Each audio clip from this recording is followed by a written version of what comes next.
Come and see, come and see, come and see. You wanna be, wanna be, wanna be. You wanna be in the light. Come and see, come and see, come and see.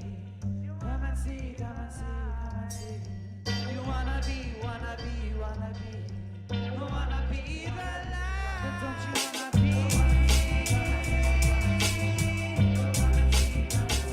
But don't you wanna be the light?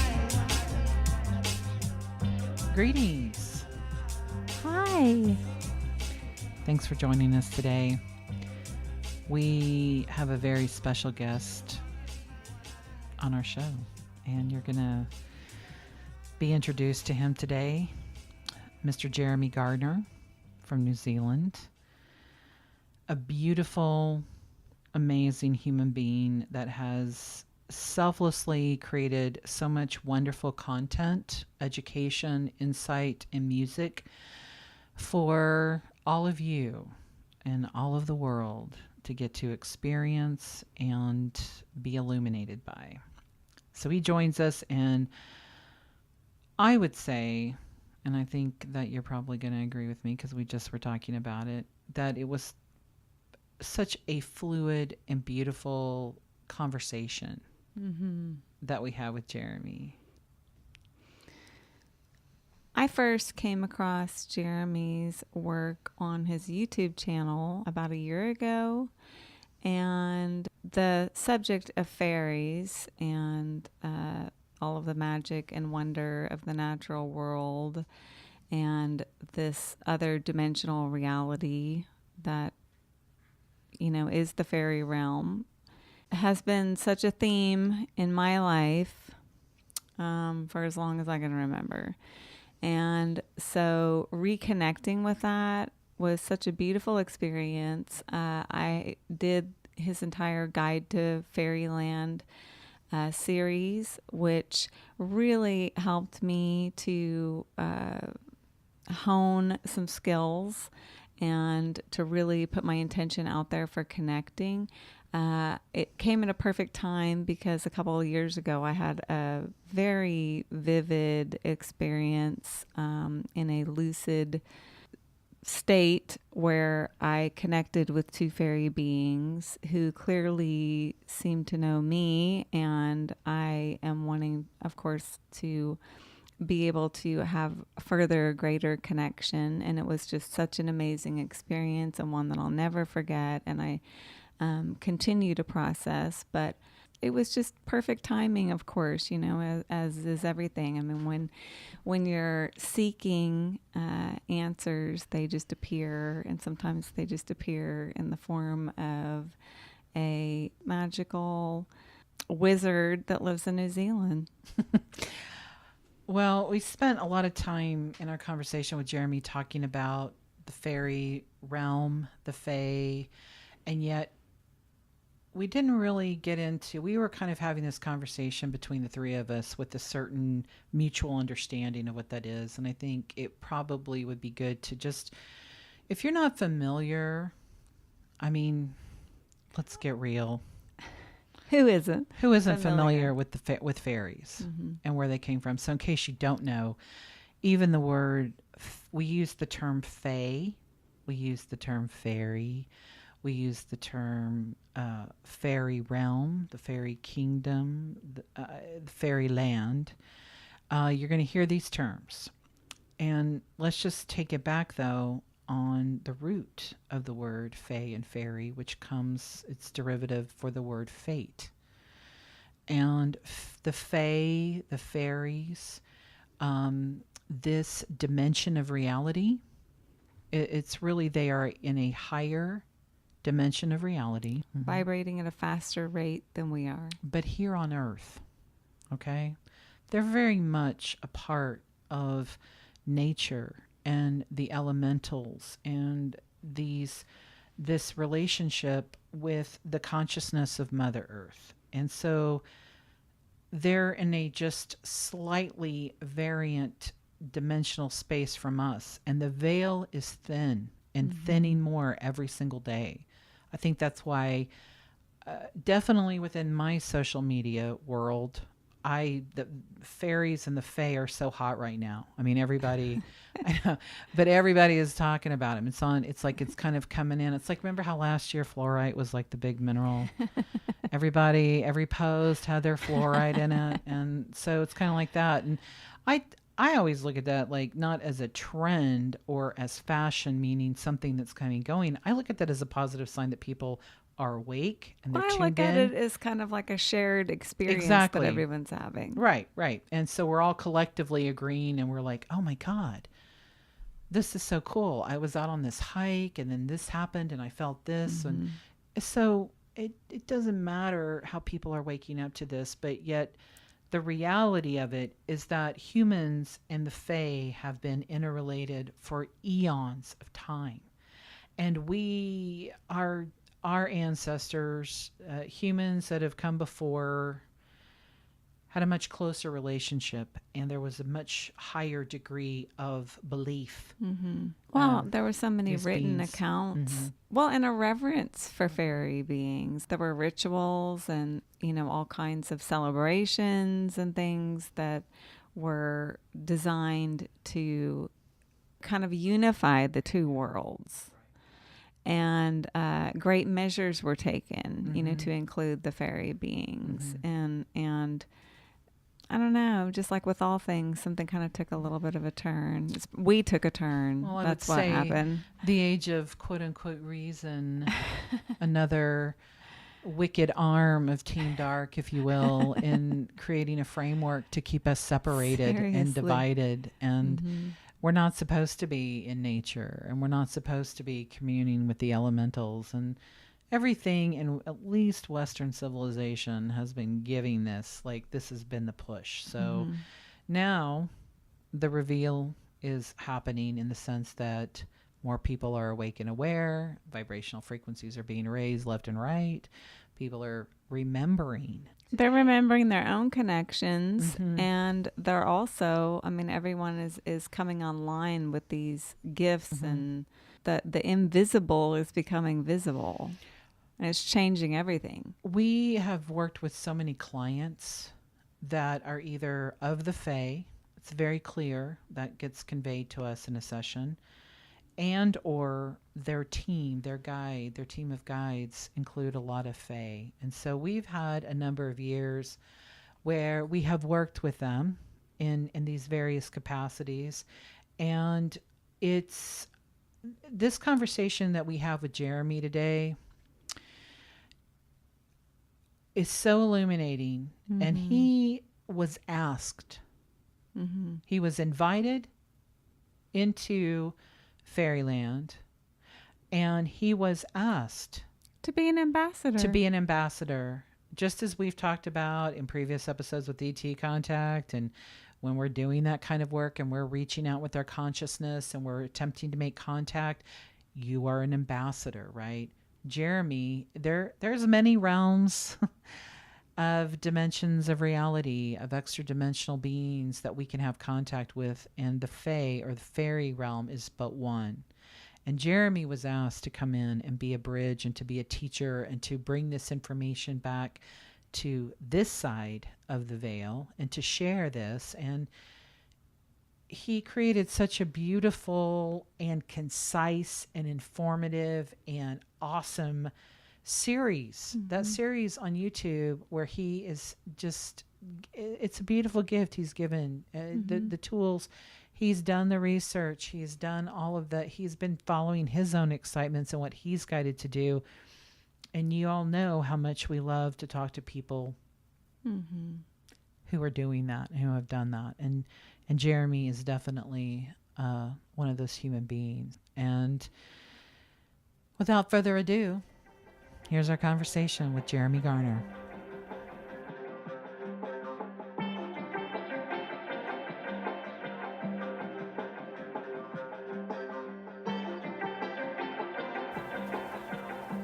Well, hello. Hi. Hello. Hello. Well, today on this episode, we have somebody who is speaking to us clear across this beautiful planet in New Zealand. and he is a musician, an artist, a channeler, an author.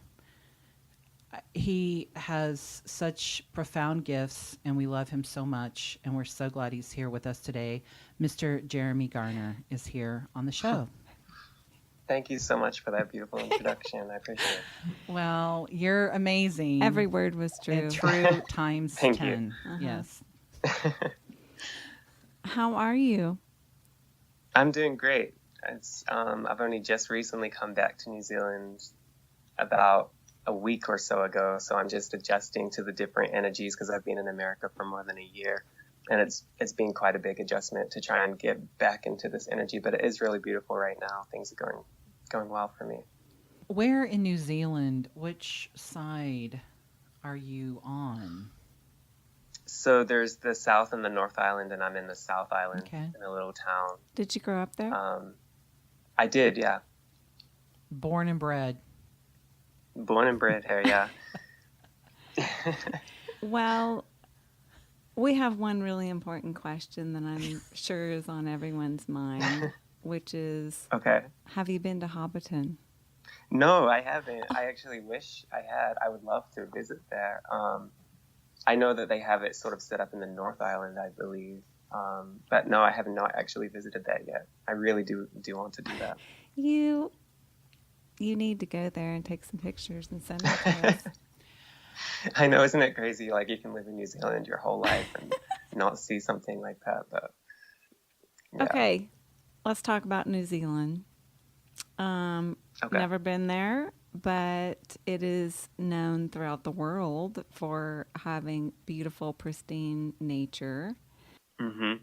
It does. It has very beautiful nature here. How has this impacted your deep, abiding connection to Mother Earth and the fairies?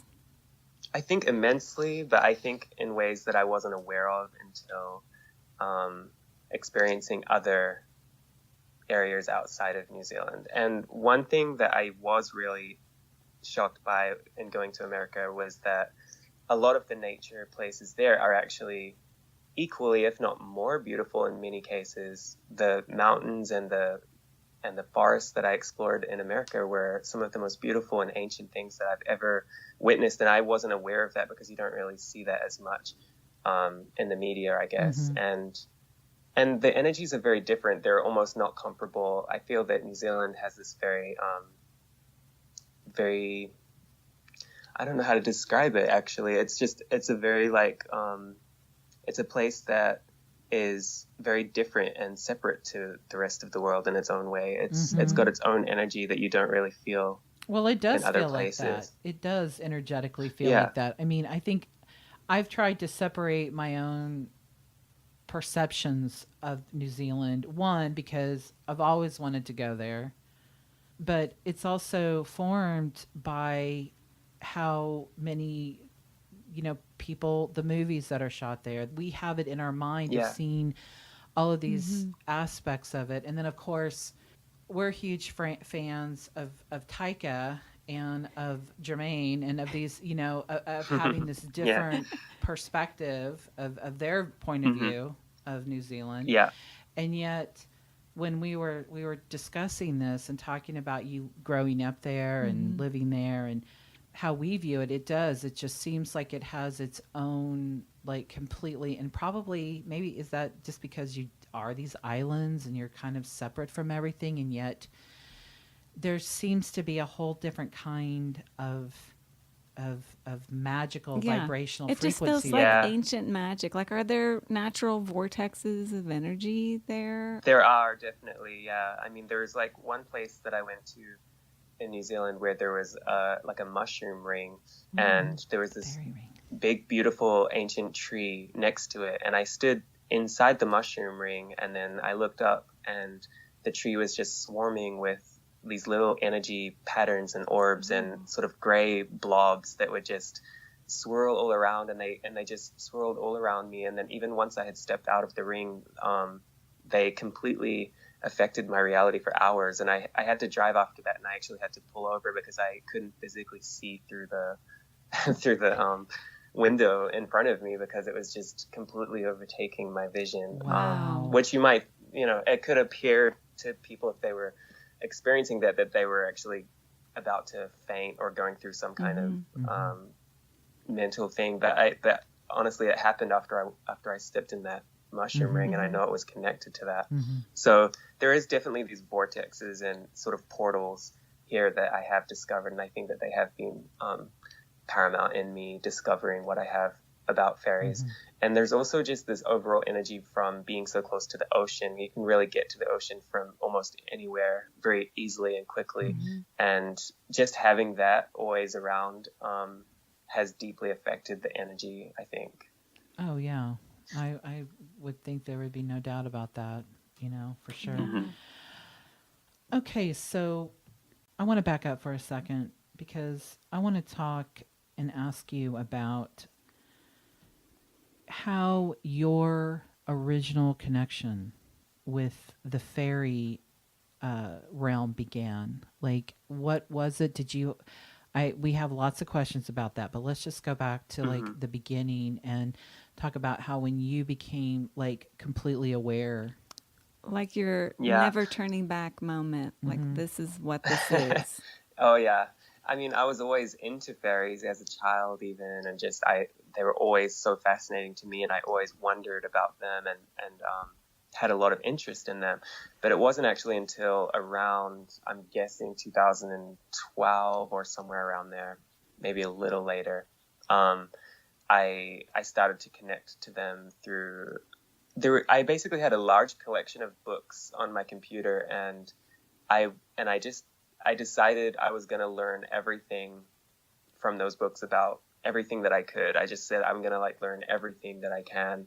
And I was living a very introverted lifestyle at the time. And I thought, I'm just going to study everything and just learn everything I can about every subject, which was the kind of thing that I go through. I kind of sometimes think that I can do everything, and I don't really understand how big that is to do. So I started with the first book that just kind of drew my eyes at the time, which was The Faery Way. And that book has been very, very crucial to me in uncovering and learning what I did about fairies. So I started reading through that book, and I started going through all the cross-reference texts and reading all the books that it mentioned in that book and so on. And I just started practicing everything that I was reading. And I never ended up reading another book out of that whole collection. That's all you needed. I pretty much, that was it. That's all I needed. It was like that really got me in touch with everything. And then I could learn everything from those other worlds that I was able to access. So it was kind of funny in a way, because I actually was able to tap into a great amount of knowledge just through that one book. So that really did help me on many levels. And then I was able to connect to the fairies, and I started to experience them firsthand very quickly, actually, after putting my mind to it. And yeah, that's where it all started. It just happened from there. So why did you get all these books? I had just downloaded a lot of books at one time because I was just interested in a lot of information. I just wanted to explore information. So, when you're reflecting back on your childhood or earlier times, in your life, did you already have an awareness of the existence of these beings? Had you already felt deeply connected to them your whole life? I'd always been interested in them, and I felt very connected to them, and I believe that I've had many lives there in Faeryland, and I think that I was very connected to spirits in general, and I was able to communicate with spirits, but I hadn't had clear experiences with fairies as a child, other than just general magic that I was a part of. I was just always a very sort of magical child. I would crush certain rocks and then put certain colored crushed rocks together with others in certain ways to create spells and things that would change reality. And I was always doing things like that, but and I had this connection to the other realms, but I wasn't specifically communicating with fairies until I was a little older. So you talked about like feeling this connection. Would you say that you have a soul agreement with the Fae to be, almost as a messenger, as a person, a Oh, bridge? yeah. Yeah, and actually that's worth mentioning because it's something that I failed to mention here, is that in 2011, prior to me actually finding that book and all of that, I did have a visitation from the Fairy Queen in a dream, and she basically woke me up into Faeryland, and she told me that I was to be a messenger for their lands, and that I was this in-between being that was here to bridge the two worlds. And that was a very deep experience, and it's something that I intentionally don't always talk about because it's actually very hard to even remember it without getting emotional, because it's I wrote like not a very good song, but just a song about it, in which I say something about my heart gives me pain whenever I speak of the something magical night that was gifted to me, something like that. And it does give me pain every time I think on it, because the beauty there is just so different to what we are used to here, and it's very melancholic and joyous at the same time. And it was just this very beautiful experience that's almost too hard to think on, because you just it's hard to like, it's very enchanting. Well, it's very hard to think on it and limited. not be. I was just going to say we're very limited by our language of being able to That's true. to describe that. And then once again, it's like it's that is such a pure feeling state of being able to try to convey that. Words just really don't. I mean, it's a profoundly spiritual experience and heart connecting experience. And well, and also just, I mean, I know from the dreams that I've had of connecting with other beings or remembering other lifetimes on other planets or other dimensions of reality, and I don't really know what the right answer is. I mean, of course, it's important to, it's important as we're all becoming more multidimensional to have those awarenesses, but it's also like, as a human being, it can make you feel really sad and have this deep longing. It's a deep longing. Yeah, exactly. It's that longing feeling. Yeah. Sometimes you just feel like, wow, I didn't even know that, and now I know, and now I miss it, and it's making me feel sad. So thanks for that. Yeah. Yeah. I mean, there is like music associated with it, a lot of very sad violins and bells, and this whole kind of very deep experience. And she just she smiled at me and she told me this whole thing. And she also did tell me that I was to tell the world about it. It's not one of these things that was supposed to be this secret or anything, which it has been in the past. There have been people that have experienced these things throughout all of history, and they have not been allowed to talk about them because the fairies will take them away for doing that. And they, or in some cases, they'd be in a time frame where you would actually get killed for Right. knowing or saying certain things. Right. So, it was like, it's a very different experience in this case, because I was actually told that I was to tell the world about it, and that I was actually here to bridge those worlds, and that they did consider me this middle person. And I was born as a middle child on February, which is like the second month, and also the 11th of February, which is 2. And everything was always, the year I was born also equals 2. So it's like 2, 2, 2. There's always these like middle double things for me. So I've always been kind of an in-between sort of person. That's interesting. Yeah. That you've had all those realizations. That's really cool. Okay, so can you explain from your perspective, like, what is your understanding of the nature and structure of the fairy realm in relation to our dimension of reality? I think that it is basically just a kind of higher frequency. It's something that it's in a place where it's just another dimension. It interpenetrates ours, and I think in many ways it's more about how you change your perception in order to see it. So it's like it's already there, it's already right here in front of you, it's all around you, but you have to kind of tune into those energies and be able to see in the in between. And it's I guess the best way to describe it is kind of like how you see a rainbow. You see, you get just the right amount of that sort of in between world where there's like cloud and sun and rain, and it just glints in that perfect way to create this rainbow that you can see. And I think it's kind of like that. It's like you just have to get the perfect combination and your perception in just the right way at the right time, and then you can see it. Do you think that it's been like, what have been the things that have come about since, let's just go back even to the 18th century, where there was a much more deeper, keener awareness. People are more tapped in. They're not so distracted by all of the other things that quote unquote modern life has given us, that kind of dampens our perceptions a little bit.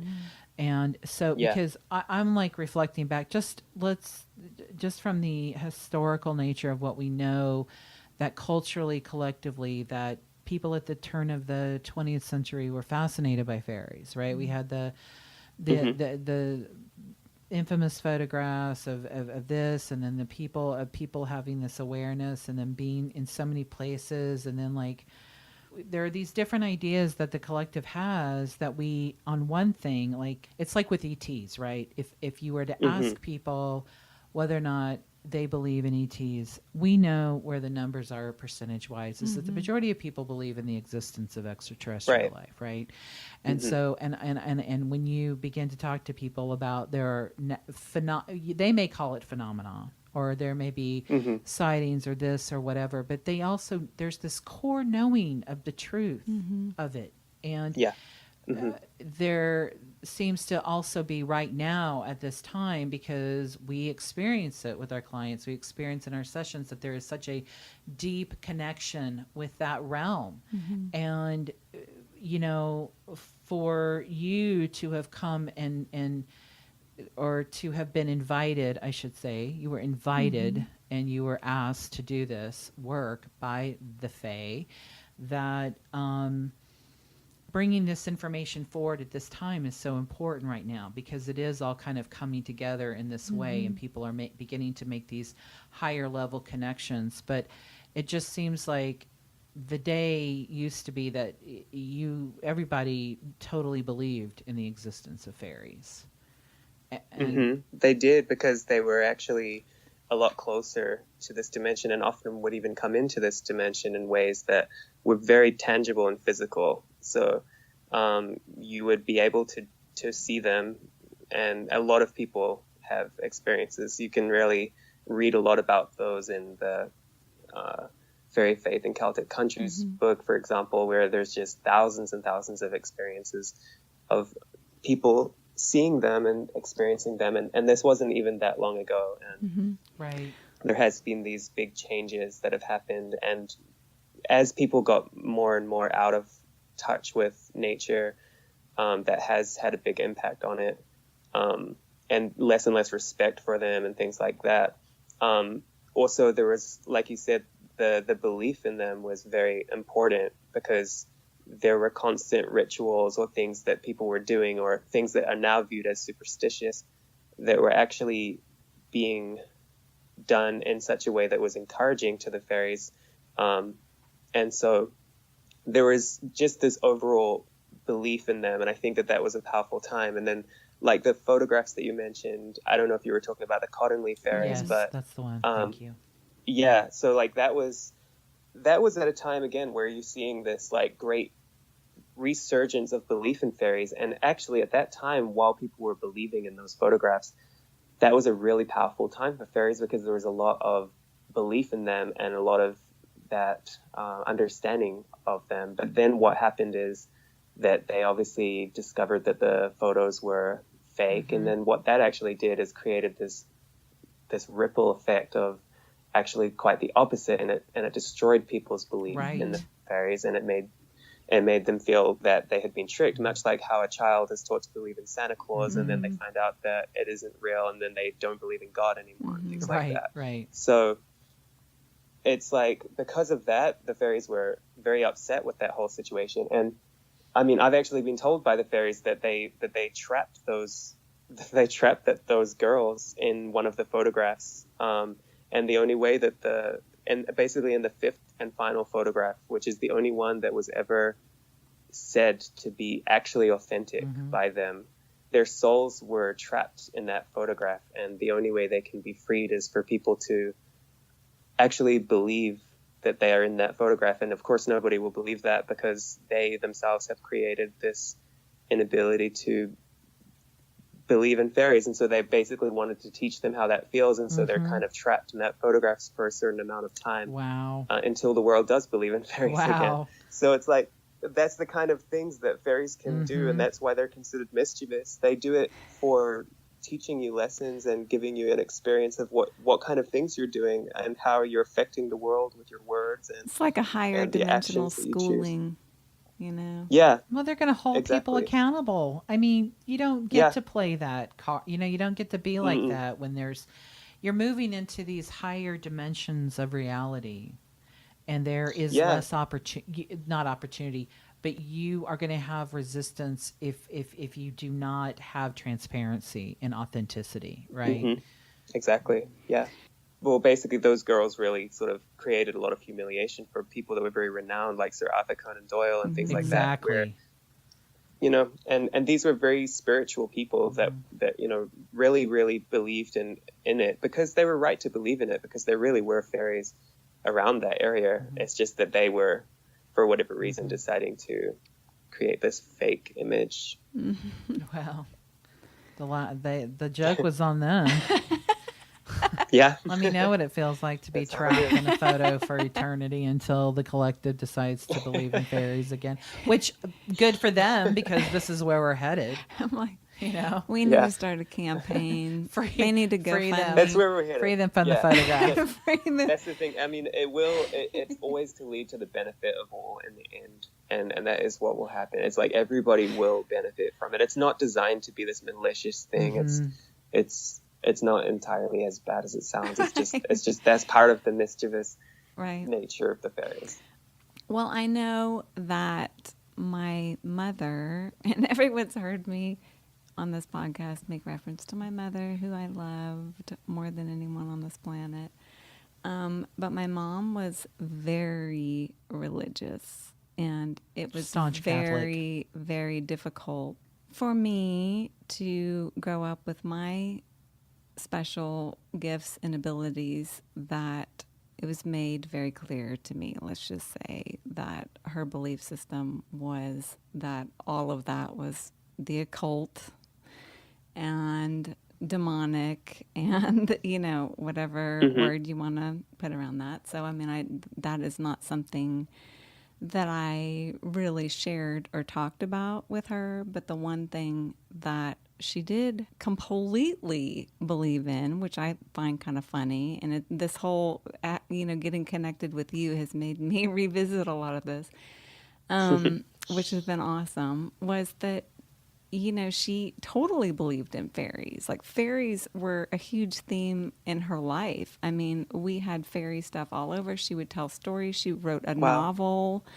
Wow. And that's so cool. She grew up in rural Pennsylvania in the woods. And I'm just going to say that intuitively, I totally believe that she had her own experiences with fairies, because it doesn't make any sense at all that she would have such a belief in that. It just completely goes against her entire nature and everything that I knew of her. But she was very connected with nature. Animals, injured birds would find her from all over. Oh my gosh, yes, our favorite coffee table book that I have sitting right here, which you inspired me to get out, the one, the big book of gnomes, was like our only coffee table book, and I would just come home from school Wow, every day and look and read and just, I mean, just that's was wonderful. obsessed. And so, like, fairies was like a safe way for me to connect with my mom in that way. You know, we could talk about Hmm. magical things, we could talk about, you know, all of these things in that way. And it was such a beautiful way for me to connect with her. Yeah, that's a beautiful doorway. Like as you're saying, if you are sort of unable to go into the occult and everything, but she doesn't consider fairies to be in that category, then that really does. Mm-hmm. Yeah, I can imagine how beautiful that would be. It would be very magical to be able to share that. I mean, a lot of religious people really consider the fairies to be the fallen angels, Mm-hmm. and I think that there's an aspect of truth to it. Um, I think it's very hard to discern between what's just religious and what's reality. That there's always a hard sort of line there to not, because there's just so many interpretations and so many symbols in the Bible and things that it's very hard to know what's supposed to be real and what's supposed to be metaphoric. But I do think, at least on some level, that the idea of these beings sort of being fallen angels of some sort actually really makes a lot of sense based on what I have seen of them. Well, I think that's interesting that you bring that up because I was curious if the fairies have an origin story that they've shared with you. Like, what is the origin story of the Fae? They really do tend to compare themselves to fallen angels of some sort, that they were cast from heaven, that they were cast out of a higher place. And I think part of that came from a sense of rebellion of some sort, or just the realization that they could do things in their own way. I think that whatever you call God, or whatever this force is that was behind that type of thing, that this God actually wanted that to happen. That was it was almost like a set up intentional type of rebellion, where it kind of showed that you had found your true heart, because you were willing to follow your heart, even though you were told that you weren't meant to do something, but you knew in your heart that was what you were meant to do. Mm-hmm. So I think that, and so on that level, it's actually sort of approved of. And I think that they were of this kind of higher way of being, and they came down through having some kind of love for the earth and for the beings here, and they have come down from a higher place. And I think that that's why they are very in between creatures. They're very spiritual and also earthly in their own way. Right. And many will say that they're too good to be in hell and they're too bad to be in heaven. If you look at it in that black and white way, it's Well, I think it's That could be interesting. said for a lot of us. Exactly. I Yeah, think that's it's why we're all here. it's I'm hearing this like what I'm, because that's in line with like my own personal perspective, is that they are high dimensional beings that did choose to come here. I'm still doing my own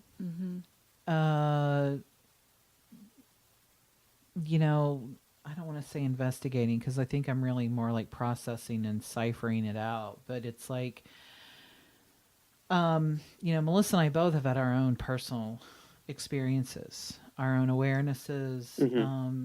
And then we, of course, thank goddess we have each other, because we can process this stuff out with. But there does seem to be, not just that they're higher dimensionals, okay, but there seems to be a connection with ETs, and there seems to be an overlap connection with the higher dimensional beings in inner Earth. So Definitely. and then, we know there's connections between, inner Earth and different, beings, extraterrestrial beings, extra dimensional beings. And so there seems to be this bridge. What I think for myself, in the beginning, I kind of envisioned that the Fae were, because they're so, for me, completely intertwined and interlinked with nature and the elementals. And Earth. and Earth.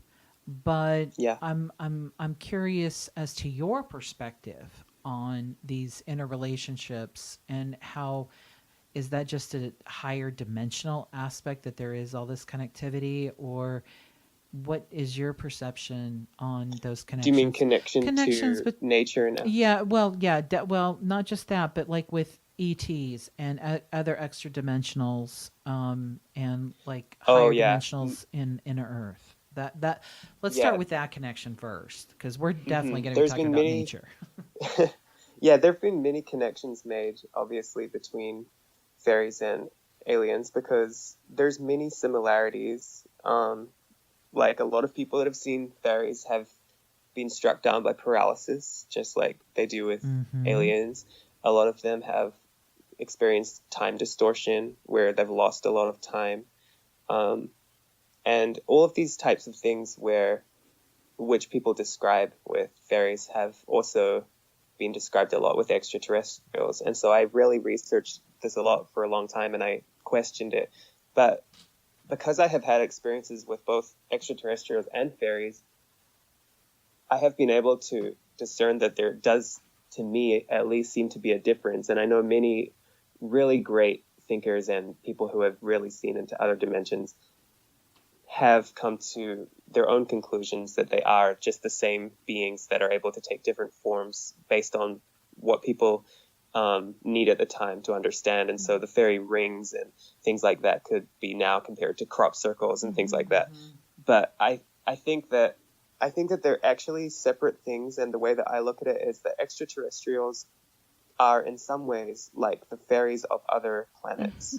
And so it's like each planet has their own elementals and beings that are very much connected to that planet. And so Earth has the fairies, and I think other planets have other beings that you could compare to fairies, but they're actually very different in their own way, and they have different technologies and different ways of doing things. But I think that they have the same collective goal of awakening consciousness, and I think that they all traverse in the same dimension and can be accessed from that same place. So when you go to Faeryland, you could also have experiences of UFOs, flying ships, and things like that from that same dimension. Oh, wow. And so they're all very interconnected with one another, but also separate, if you see what I mean by that. Yes. Okay. Yeah. I want to talk a little bit about your Guide to Faeryland series on your YouTube channel, which is quite extensive with practices and exercises.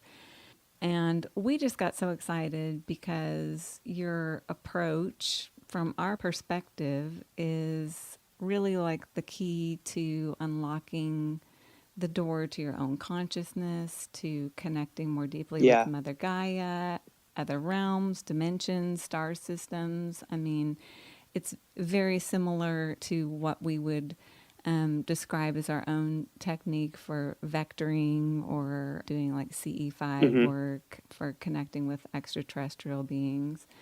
And, you know, I just want to thank you for bringing your wisdom and this content out to the collective, because it's really phenomenal. I mean, it's like yes, it's about connecting with fairies, but it's so much more than that. And people can take these techniques, and I feel like, I mean, I know in our own practice, it's such a theme that people are wanting to connect to their higher selves. They're wanting to connect to other beings. They're wanting, and they don't really know. There's not, you know, any kind of a you know, Guide. a book being handed out that's saying like, this is how you do this. So we just wanted to thank you for that. Thank you. Yeah, I really appreciate your gratitude for that. I mean, it's really good to be able to put that information out there. And I don't take credit for any of it necessarily. I'm just basically taking pieces from a lot of sources that I have found to be valuable, or that I have found to work for me. And then I just put it into my own words, and I'm explaining how I did it and how it worked for me, and then how you can do it too. And I think people really have been benefiting greatly from that. And I'm so happy to be able to help people that reach out to me. I always try to answer everyone, and I try my best to guide people directly. And I also try to make sure as much as I can that there's a reasonable amount of information out there for free, because I think as much as it is important to have kind of financial exchange in this day and age right now and everything, I still think it's very important to have information out there that's available to everyone. And I think if I had been putting money on there, that there would have been a lot of people that would not have connected with them. And I think that's so much more valuable in many ways to have people being able to experience it. And I know that just from comments that I get, that people are very grateful and understanding and appreciative of that fact. And I think it's really wonderful to have this group of people all around the world waking up to these realities and accessing these worlds through that information. So I really appreciate your gratitude for that and understanding of what it means to have that out there. We appreciate, because we're researchers.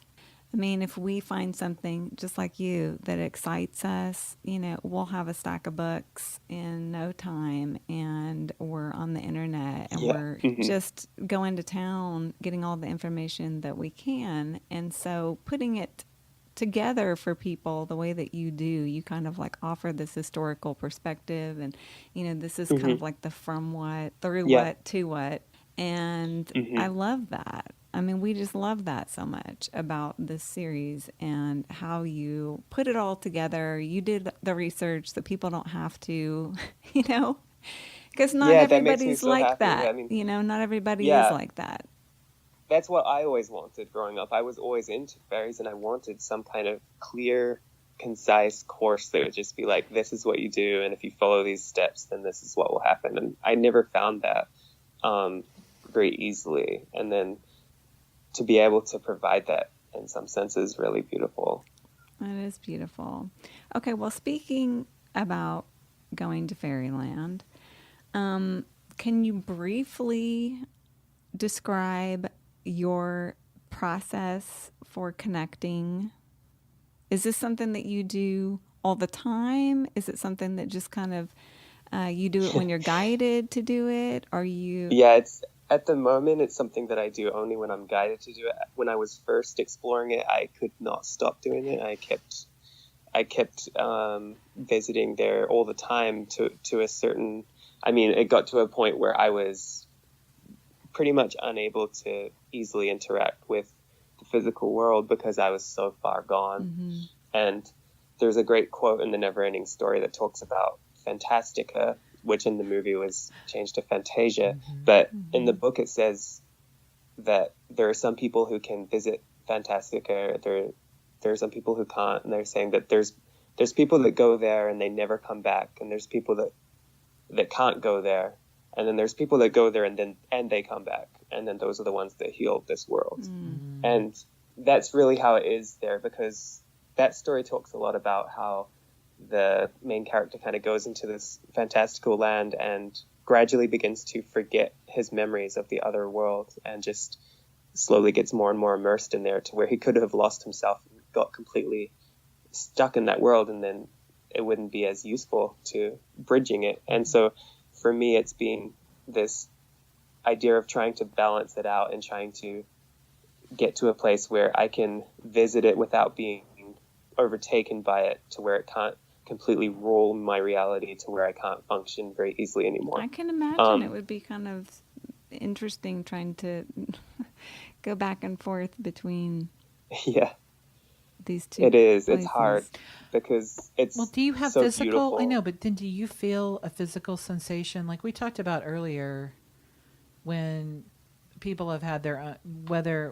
whenever I'm hearing that people have had their own experiences with anything that is like ETs or the Fairyland or any extra dimensionals or doing anything, that there are these physical sensations because you or me, whoever, is you're in a dimensional transitional state, right? And it has to have, it does, because our bodies are dense, and so there's a little bit of a lag time. We're going to have physical sensations and things like that. So when you are going into, when you're going back and forth, do you deal with some of these physical symptoms, or has your Yeah. body vehicle and your vessel kind of calibrated up to that after doing it for No, so long? there can be those effects. So basically, that's to answer your earlier question of how, like, what my process is. And there's multiple processes for accessing Fairyland because there's different levels in which you can access it. So you can either there are ways to go there in a much more bodily sense, a more physical sense, and there's also ways to go there through the inner planes, which is what I tend to do most of the time because it's an easier way for me to not be so overwhelmed by it. And then there's also the way of basically being able to see it around you by heightening your second sight. So those are the three main ways. And so they all kind of tie in with each other. So by developing the second sight, you're able to perceive fairies around you. You can just go to nature spots, and with your eyes open, you will be able to perceive them in another dimension.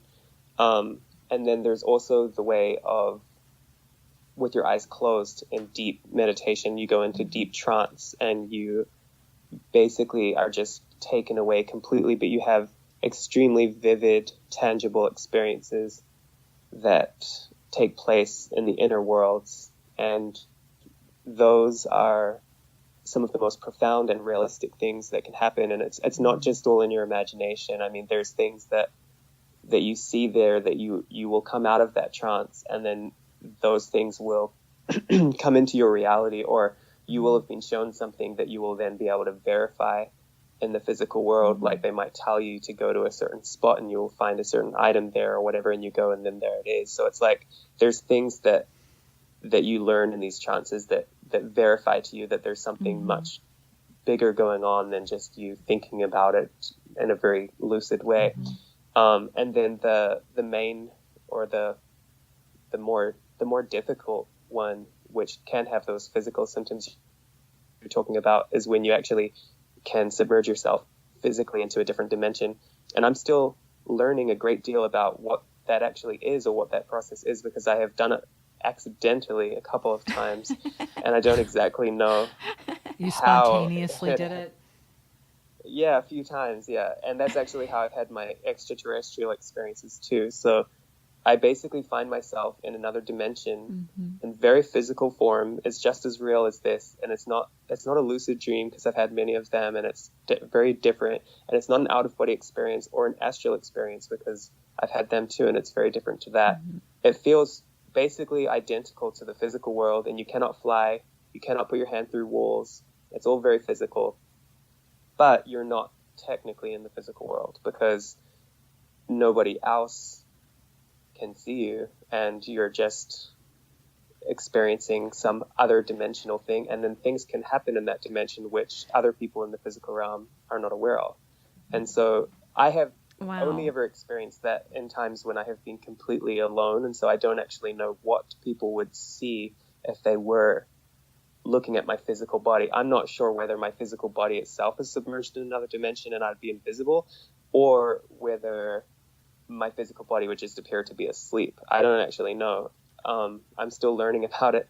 But during that experience, that's like I basically entered into that physical dimension of a higher density, and that's where I had my first major ET UFO experience, where I was actually taken up on a UFO in that dimension, and it was very, very physical, and they took me up and flew me around and showed me different things on the earth. Yeah, it was really quite incredible. I mean, that was like, I was very shocked to realize how very human they looked. They were very. Did you know where they were from? No, I have no idea. What did it feel like? I'm just so excited right now. Well, yeah. Well, basically, how it was is I'm lying in my bed and I'm in a mid-sleep state, and I start hearing this loud machine noise above my ceiling, and I can just hear it outside, and I can sort of see with my third eye through the ceiling, and I can see this UFO just your normal kind of UFO with the lights all around it, like very, very much like how they're depicted, just kind of zooming around. And then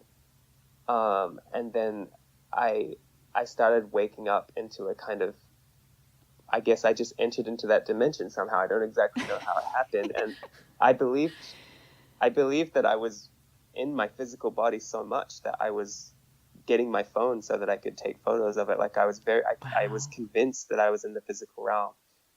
And I went outside, and it was basically, it came down to the yard, and I went outside, and it was like this big like glass tube or container type of thing that came down from it, and these beings reached out and pulled me right into it, and I was just standing there with them, and they looked very human, and they looked just like humans, but they were a little taller, and they had their eyes were what gave it away. Like their eyes would change color constantly, and they would just have this look about them and this love and light about them that just was very non-human, but they were in appearance very human. And I believe that the reason was because they were actually on Earth in human form to try and see how they could influence things from down here, I think. So they were probably taking that form, and it wasn't their real form. You intuitively felt like that. Yeah, I could see that. I did. There was a lot of telepathy going on. Like there was very little words that were exchanged. It was something that was just, everything was understood. And they were very sad, and one of them was crying and holding his arm, and they had been treated very badly by the inhabitants of Earth, and they were very surprised or shocked at how they had been treated down here. And there was a woman there that started singing the song to me in this beautiful crystal voice as I was being taken around to these very desolate areas of Earth. And they flew me to these places, and she just kept on singing about how the earth is dying, and the water is dying, and the animals are dying, and the trees are dying, which was a very shocking thing to just hear these beings say, but they were very sad about it, and they wanted me to do something about it, and I wanted so bad to help them, but I didn't know what I could do. And when I did finally wake from this experience, I just woke up coughing and coughing and coughing for minutes, and I couldn't breathe. And I don't know if that was because of this, change through the different dimension, or through having been at a higher altitude, or whatever it was, but I was unable to breathe, and I was just coughing for a long time, and my memory had been wiped at that point. And as I was coughing, and as I was starting to just come back into reality, all of the memories came back to me in this very tangible way, and then I remembered everything that had happened and how it had all started. And it was just this very beautiful, amazing experience to go through. And that dimension is that's the same dimension you can enter into to see fairies. But like I said, that's the harder way of going about it. That's like something I haven't fully figured out how to even exactly do it. It just has happened. That story really speaks to like a matter of like our perception, because I'm listening to you tell that story, and I'm thinking, like, if that had happened to somebody else, that would have been an abduction story, like a traumatic abduction story. Absolutely, yeah. Because there would be no way of discerning between the physical world or not. It's identical. But the only way I could discern is that nobody, like, there were neighbors nearby and other people that would have definitely heard those sounds because they're very loud. They're very loud machine noises. So it's like the fact that nobody heard that or whatever was evidence to me that I wasn't in the physical world, but I couldn't personally tell the difference. Right. It was that real. Wow. I know. I'm just I'm spinning over here from that story. Wow. I could just see the whole thing. Me too. I could see it all. I can see it all too. Wow. Well, but you are helping the earth, I mean, you are doing that's what I'm trying to do with the fairies as well. I mean, I believe that if people are more connected to fairies, they will also be more respectful of the earth. Oh, absolutely.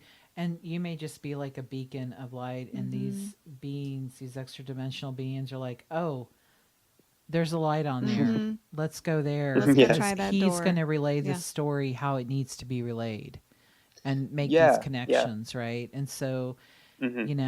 I think we don't know what comes first. Is it our vibrational frequency? Is it because we've agreed to do the work that we agreed to do with, that we have a unique signature that makes it where we have these experiences more often than people Yeah. that are just now kind of coming awake and aware of these other of the existence of these other dimensions of reality and how they are Hmm. interconnected, and how, how beautiful I know. that these other beings are trying to have this message of like that they care, about this Yeah. beautiful planet because she has her own consciousness.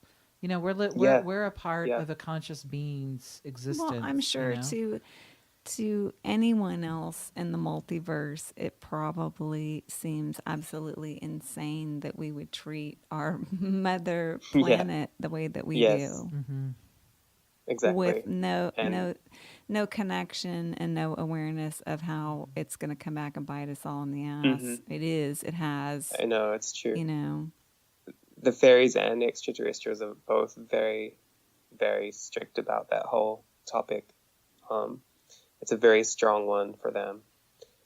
I think it's very important to protect and look after the earth, and to treat it with more respect, and to be in harmony with the different beings that are a part of it, and not just assume that it's all for us to just abuse.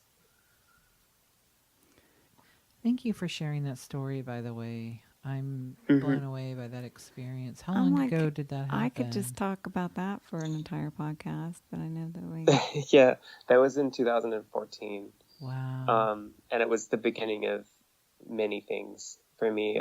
After that, I really connected to my whole space tribe, and I was able to remember a lot of things as to where I came from. And yeah, there were a lot of things that kind of was a catalyst for. I would love it. I think we've talked about this before. I've told you this, that, there needs to be books written. I know you've got tons of time to just be writing all kinds of novels and books about this, but Yeah. like, you're just so eloquent in the way that you speak about it, and you have so much self-awareness, and you're making these connections, and that's not something that everybody Mm. can do. And I just, once again, I'm just going to say, planting a little Thank you. seed. If you could have seen our faces as we were listening to you tell that story, we were just lost in the whole Riveted. thing, right? And it just opens so much up Wow. just within your own Hmm. self, you sharing that. So anyway, okay, so when you go to Fairyland, do beings there Yeah. recognize you? Or are they like, hey, Jeremy, what's up? What's going on? Yeah, they recognize me. It's a very timeless feel there. It's like it's as though there's been no time that you've spent away, because it's just like you've been there, and then it's not like you've been away from there. So they recognize me as they tend to really seem to look up to me, and I don't mean that in like some kind of egotistical way or anything, but there's a great love and respect there. And I presume they have that for anyone that goes there, because you really can't get there without being pure of heart. You can't get there with bad intentions. If you were there for any kind of exploitative purpose, you wouldn't even get through the gates. It wouldn't be possible. So therefore, there's an inherent respect that exists there for everybody, and just a very peaceful, beautiful energy. So yeah, they recognize, they reach out. And the name that I'm called there is Durena, and that's Did they give you that name? they did, yeah. Or I was did they recognize you as that already? I mean, they also still call me Jeremy at times, but names there are very most fairies will never give you their real name. It's always just like they use different names for different purposes, and their names change as they change as well. So there's names that you can call them by and they'll always recognize that as them or whatever. But there's also these kind of other names that they go by that are just, as they keep evolving spiritually, their names can change. And so that's where I'm at right at the moment with my spiritual evolution there. But that name will also change. But that name basically means bearer of mother, or mother bearer, or something like that.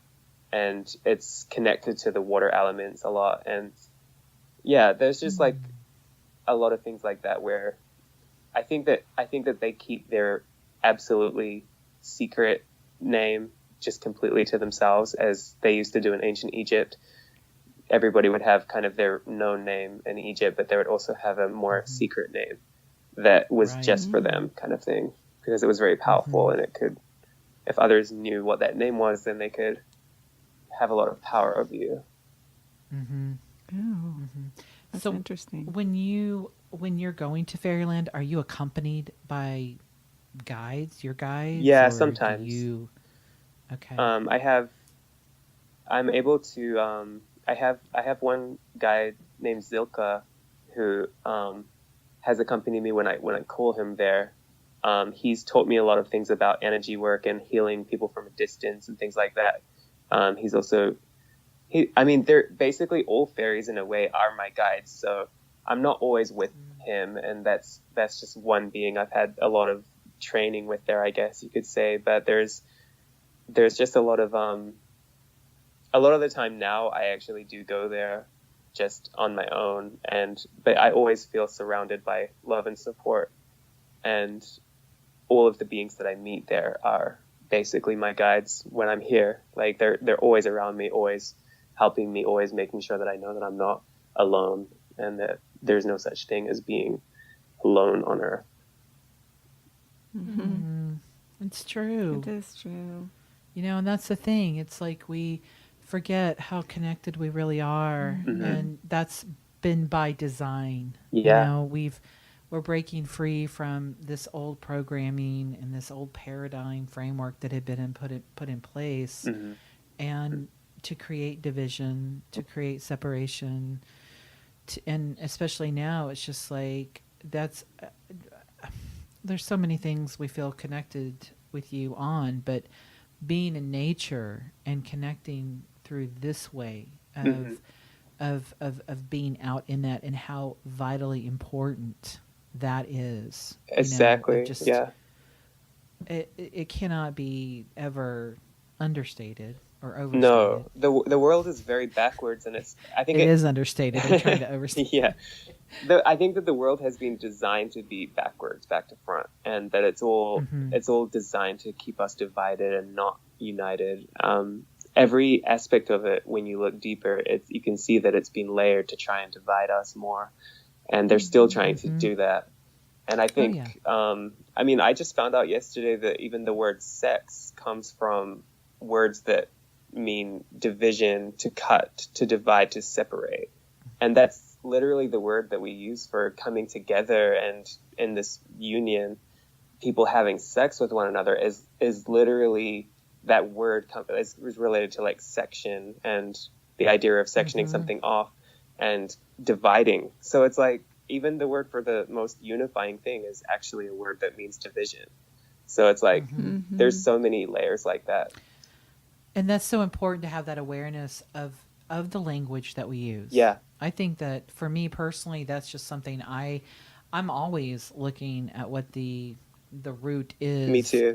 What's the origin of that word? Where did that come from? What does that mean? And I'm right there with you on that word sex, is because it doesn't really, we're all trying to, that's another thing that's falling away, right? Relationships, what it means, to be with somebody, involved with somebody, intimacy, connecting, and why, of course, Team Dark would want to pick a word to describe something that is all about union and oneness and making it separate. So I think that's so fascinating.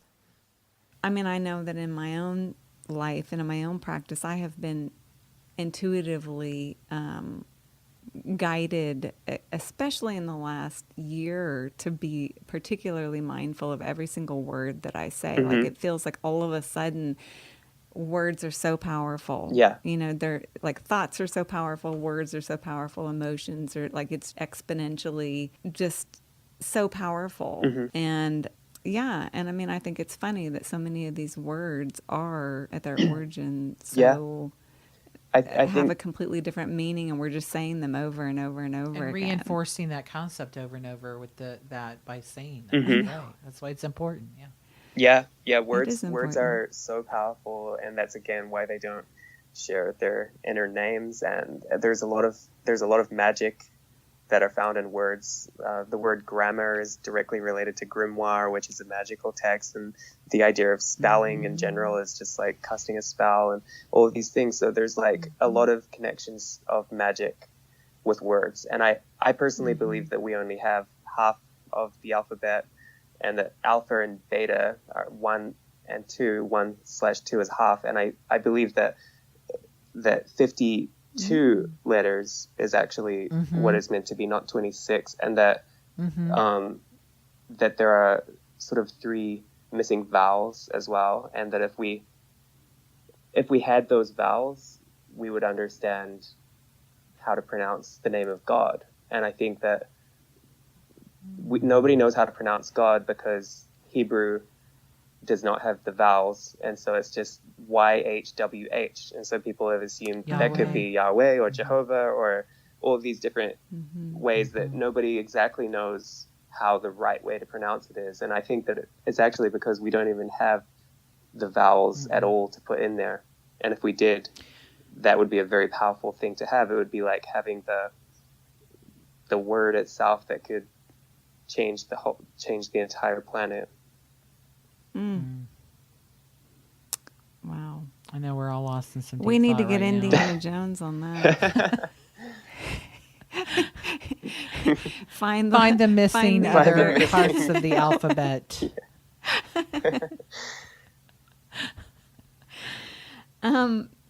Okay, I was thinking about this, and especially when you were just talking about the different ways to visit Fairyland.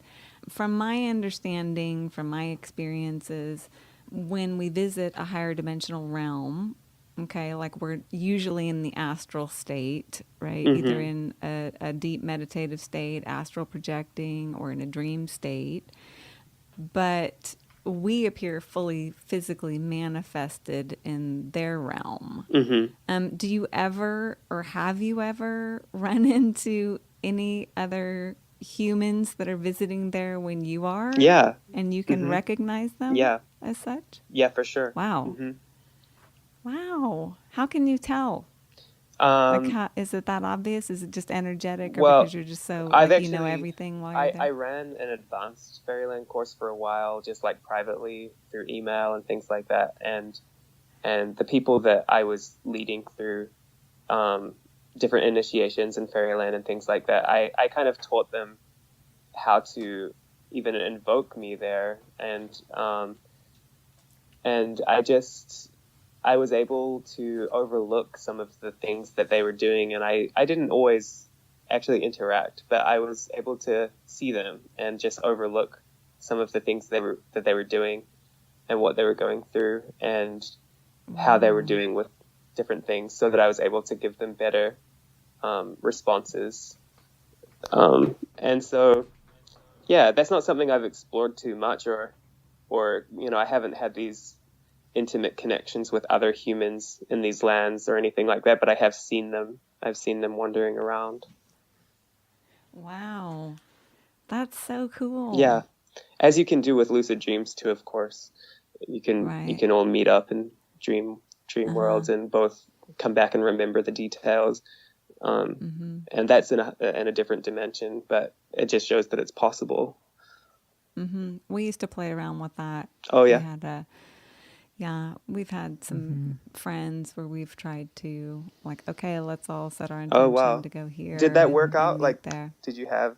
It did. We kind of brought back different variations of the same Place. core experience and Oh, wow. place, but we had different kind of vantage Yeah. points and angles because we were doing that with, we were doing it with Atlantis. Oh, yeah. And to me, I felt like I saw them maybe as they would have been in another lifetime. Oh, So wow. I only recognized them like energetically. It didn't look like Marilyn sitting there, Yeah. but I knew who she was. Right. The physical appearances were slightly different because I think really we were tapping into a shared lifetime together. Yeah. There were 3 of us involved in this. And I think that's why when we were looking at each other, we saw each other as the true form within that time and space. And then we were able to draw kind of not a map, but like a little diagram of what we saw in Wow. the room and the place and the space. That's and everything. amazing. And they were very similar. yeah, we were definitely all in the space together. And it was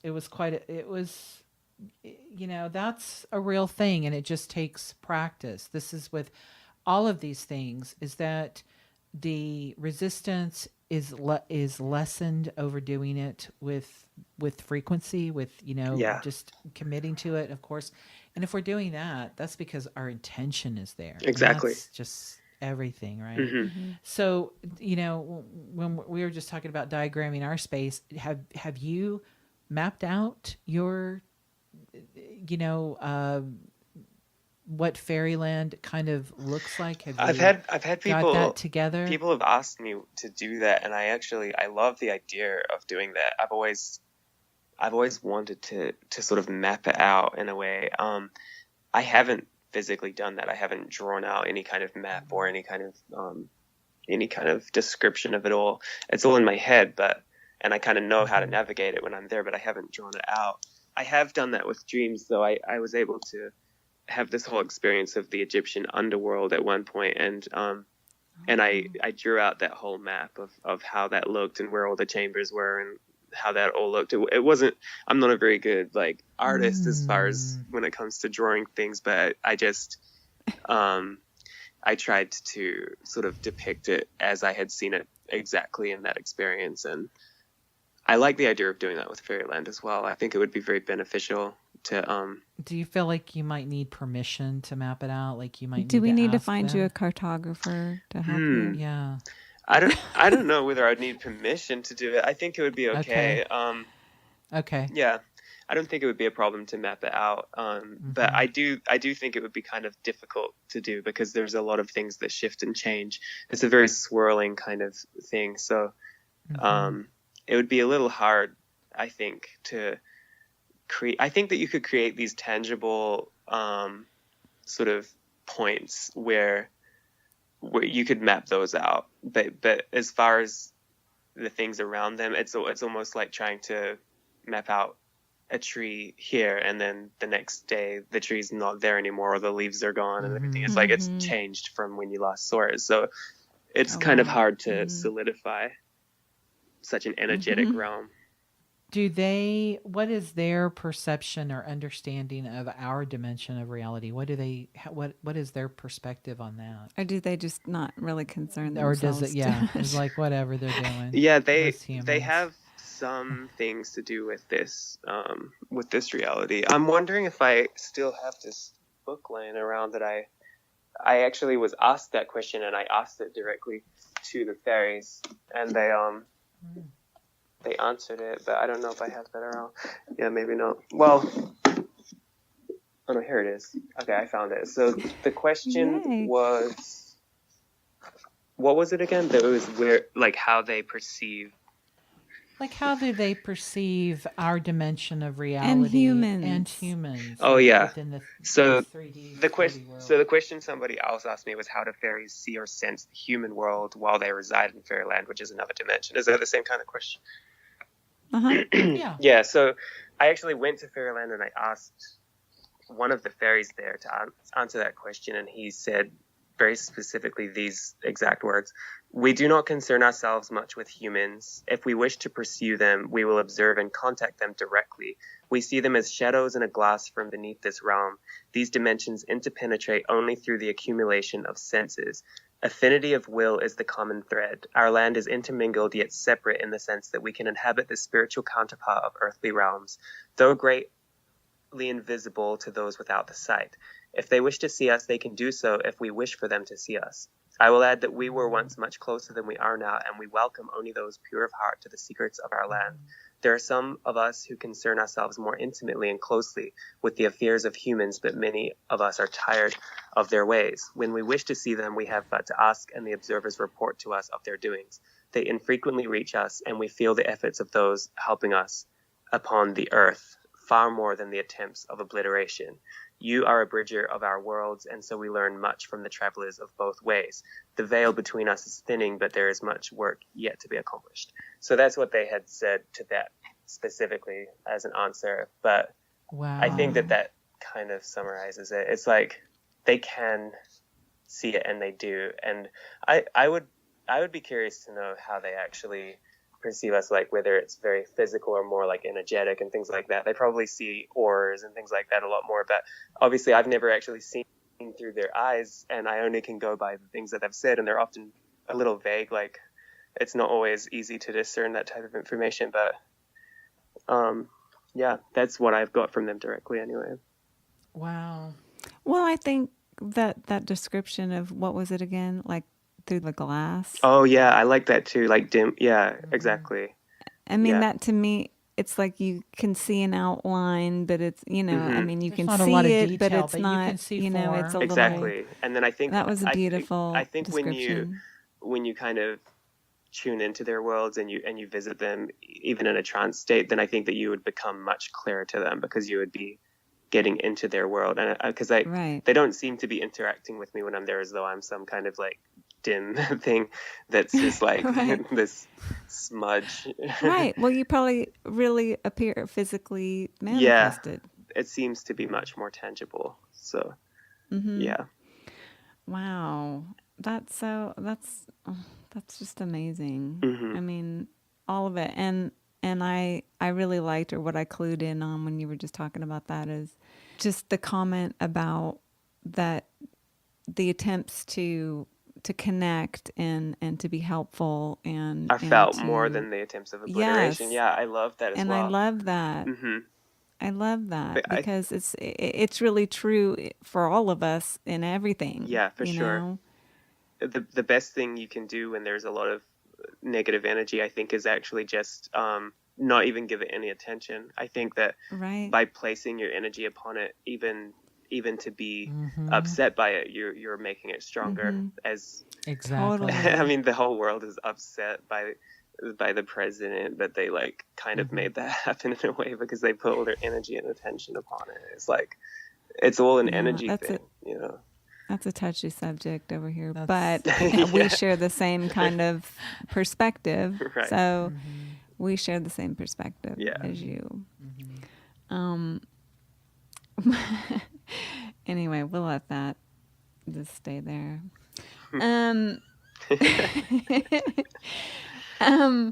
What is your most memorable moment that you've experienced in Faeryland? Just something that greatly excited you. I think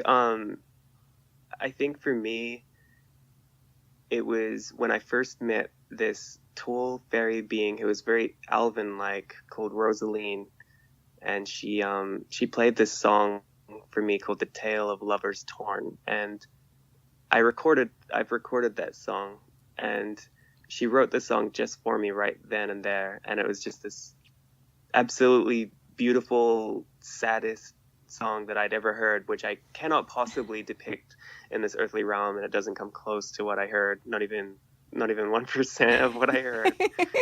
But it was truly just such a deep, beautiful experience, and I was there, and there was these I could see the snow-capped mountains in the background, and there was this beautiful warm wind, and these leaves were blowing through the like just past my face, and she's there playing this violin, and there's this beautiful voice, and there's just this beautiful, incredible, crisp, spiritual feeling, while there's this stream in the background and beautiful birds around, and just the overall vibration and how it felt at that time was just so perfect that I wanted to hold on to that moment forever. And I went back there later that night, and it was more like, because that was during the day, and it was like more in the evening, and I met her again, and we were kind of in this kind of treehouse thing, and it was just this amazing experience that to me stands out.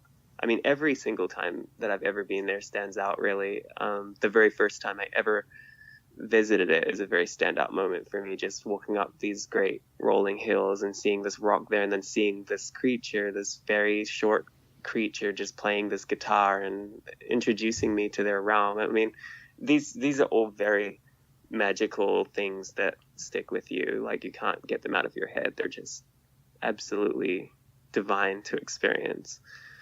Wow. They just, I mean, like, as you're describing them, they just feel like saturated with love. Definitely. Yeah. And just total freedom and peace and safety. There's a feeling there of just total safety and freedom. And there's none of that kind of time pressure or stress or worry. There's not a single thing to worry about. It's just completely safe and pure.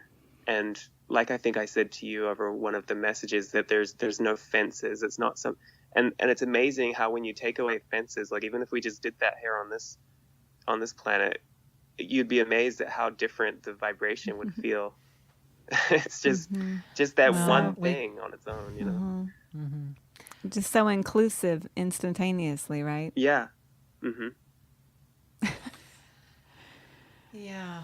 Well, once again, fences, separation, Exactly. Borders, keeping people separation. out. This is the Countries. right? Division, There's none of division, that. division. There's obviously buildings and there's things like that, and there's areas that are respected more as more private and things like that. And there are locks and everything, but it's just like the whole idea of this, like the idea of a certain part of the land being owned by somebody is just ridiculous. It's just not how it works. It is ridiculous. It's totally ridiculous. Yeah. The whole idea that we can It's like own owning the something earth. that's not even yours Yeah. to begin Right. with. Or like how you can like pick an apple and then like package it up and sell it to people. It's like that's got nothing to do with you at all. It's like that.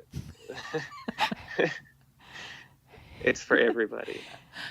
Right. Well, I think I shared with you already the story of the extraterrestrial beings that we connected with. You were reading my mind. I was it was so perplexing that people would buy and sell the earth in the form of stones and crystals. Just so perplexed. And it is perplexing. Yeah. It's really I know I'm using the word insane a lot, but it is insane. It is truly. Yeah. When you think about it, and more people do need to think about it.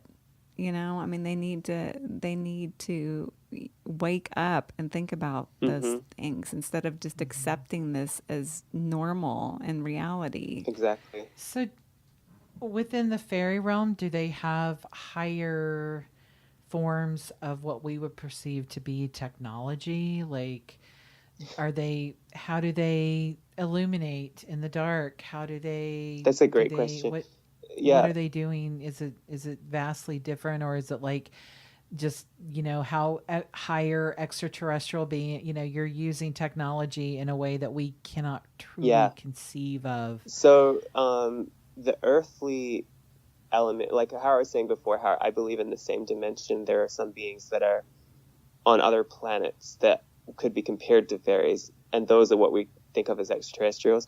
Those beings are very, very technologically minded, and you can see that in those in the same dimension. But the fairies themselves, who are of the earthly element, are not so technological in that sense. It's not like they have computers and things like that. I mean, a lot of technology, like what we're doing right now, we're talking across space and time through a device that enables us to hear, and you can see one another as well if you have cameras and all of that. But there you just don't need to do that, because they already can spiritually do that through telepathy and through just simply being able to summon the person to them.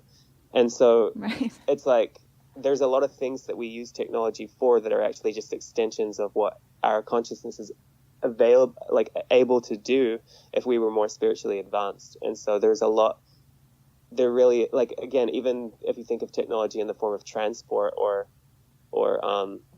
cars and planes and things, I mean, that's because we can't fly, or we can't just manifest ourselves wherever we wish to be. But they are able to do things like that much more easily than us. So it's like they don't need the same level of technology, but they do have instruments. They do have a certain level of technology. They have candles, they have fires and things like that. And they do have just an overall feeling that they can connect to people, and they can do these things with their own spiritual powers, basically. But then there are these other far more advanced societies technologically in space, and that's where we get the UFOs and these flying machines and these highly advanced computer technologies and things like that are just so beyond anything we can conceive of here. And they do have that in space, and we are seeing those things all the time. I've had some experiences with that in space as well, and they have great sort of questionnaire devices to get the truth out of people in certain ways, like for Earth, that they've created devices just for people on the Earth that they don't even need for their planet, just because they're trying so hard to get to the root of how they can help us. They've almost had to create technology just so they can help us. Well, we appreciate it. Because we need all the help we can We do. For real. For reals.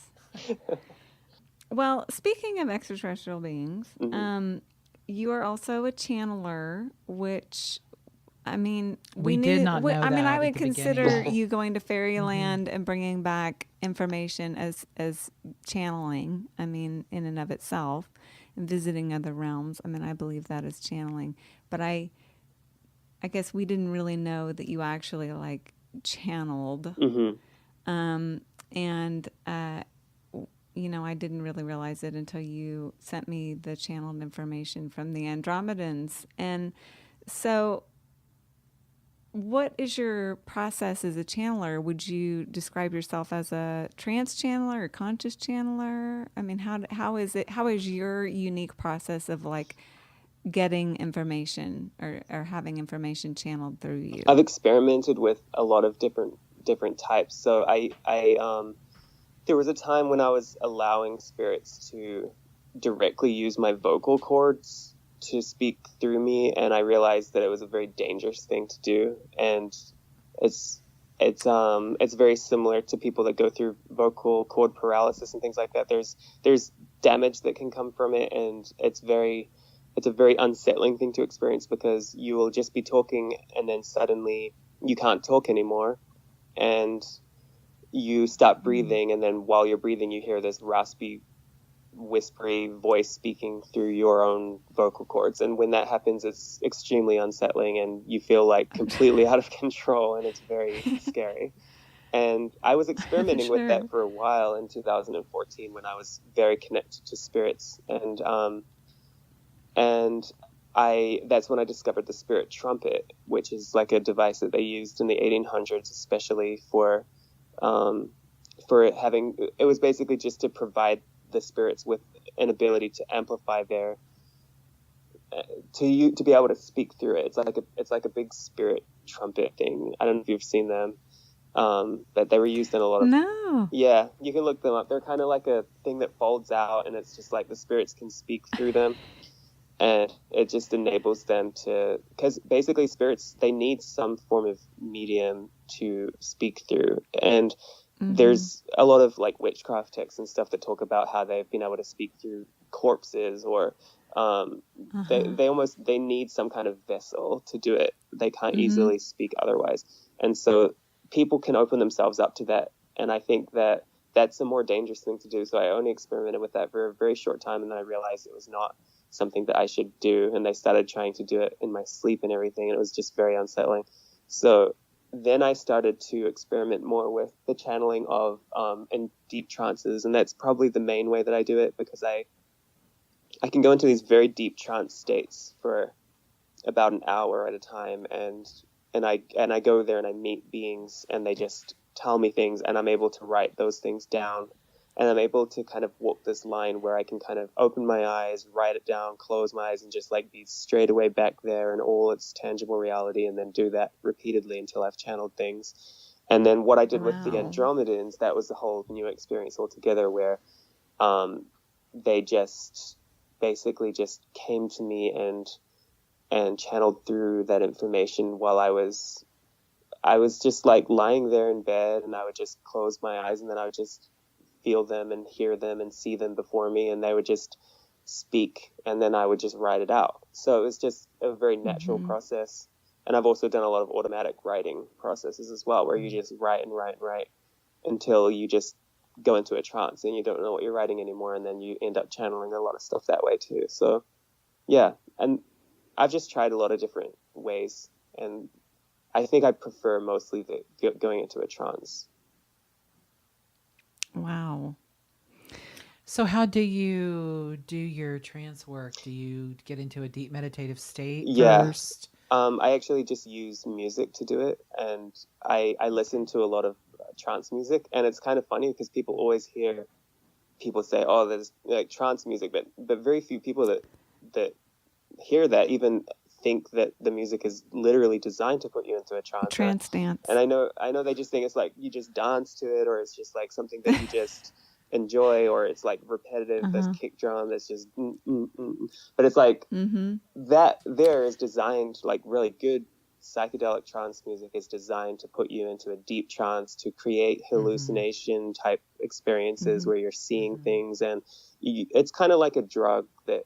And so does it include specific hertz frequency tones within it? Yeah, it can do. Okay. I mean, there's a lot of layers and a lot of things that can be done with sound to put you into. So it's literally altering your brain waves. Okay. And the most potent form of that I have found is not necessarily psychedelic trance, but it's like this band called Spangle, and they basically have the ability they describe their music as a drug administered through the ears, and you just kind of put headphones on and you listen through an album, and they just put you in a completely different state of mind, and they take you to a place that they call Spangle Land, which is different again from all of these other places. So they put you in another dimension. It does, yeah. And they actually have maps written out, like in their latest album. There's this whole map of all the places you can go to, and it's just a very fun place to go to. It's very entertaining. But that really what's their latest album? Codex 6. Okay. It's quite amazing. It's my favorite one of theirs, and they really do. They take you into a deep trance state. They have figured it out, and.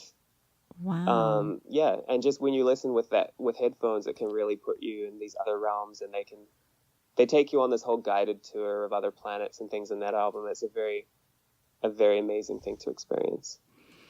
Have you ever listened to Telomere? No, I don't think I have. I'll have to check that out. What is it? Telomere? Telomere. Telomere. Telomere. Not to be confused with Tupperware. Let me write it down. So what is it? Telomere. Well, it's Telomere. Which is also part of a telomere is also an aspect of our DNA. Yeah. Oh, okay. Oh my God. It is. Well, and I mean, we They'll just put you in a started. I don't even remember how we heard of it, but we were hooked in, like, as soon as you listen to it. And I don't know. I haven't really researched all of it. I don't know what the intention. I don't really know anything about this other than the way that it makes me feel, which is all I really wait, care I think about. I know what you're talking about. I think Ihani told me about this. Is it like very like? It's like space music, kind of. I have heard but this, actually. It totally changed my whole body. I was God, like, Yeah, it will. exactly. I It mean, will. like if you fall asleep to that yeah, shit, like you better look it's out You're not because intense. going to sleep. Yeah. You're it's like going taking to. 100 hits of Yeah, acid yeah, and you yeah. gotta like get up and go to work the next day and you're like, where am If it's what I? I'm Where did thinking I of, and go? it does sound familiar, if it's the same one I'm thinking of that he told me to listen to, I remember experiencing that, and it's like it was this vibration through my whole body. It was like Oh, expanding my yes. consciousness. It was absolutely And your heart yeah. feels like it's gonna I've got to go explode, and and check then that it'll out just again. like back down Yeah. right at the last minute, and then it's Mhm. just like you're like, what is happening to me right Yeah. now? Wow, I forgot about that. I'm glad that you brought that up again. I'll have to It feels like revisit all that. the cells in your body are like doing Yeah, something that they haven't really done I before. know. I don't know how they achieved that. It's very cool. I'd like to research that a little bit more and find out really like the story behind the Yeah, story of telomere. sound is very powerful. I mean, sound at the right Oh, frequency and volume has had the ability to literally kill people or like right. completely Oh make them yeah. sick or anxious. All these things, like that's when it's used Mm-hmm. in the negative ways, like with infrasound. But you Right. can do a lot of things with high frequencies. Um, Oh yeah. Spangle have a song in one of their albums called "Tickling the Amygdala," and it's basically it's a track that it does it like reaches right in and tickles your amygdala filter, and it just makes you experience all kinds of weird things in your brain that just you didn't know you could experience. You know? Well, speaking of tickling, this is kind of a funny segue, but I want everyone to know that you have these guided Oh meditations yeah. to guide you to Fairyland. And I was telling Marilyn about how there's this one part where you like whisper like Mm-hmm. so softly you can barely hear it. It's like so soft like this. And then she was telling me, Oh, about ASMR. Oh, ASMR. yes. Yeah. Hmm. Mm-hmm. And I had never even heard of that, Mm-hmm. but I Yeah. totally get it. You know, I Mm-hmm. totally get it. There's something They very create those interesting about tingles that. for people. Yeah. Mm-hmm. Yeah, I felt that. You can feel it in your spine. Mm-hmm. It's just Yes. like, It's like, it's really, oh. Yeah. yeah. Oh. Uh-huh. Yeah. Yeah. It's really strange. Sound is Sound is so truly powerful. cool. Yeah, I agree. It's so cool. It can Well, do and so many things. I'm listening to you talk about the songs that these fairies have Yeah. sung to you Hmm.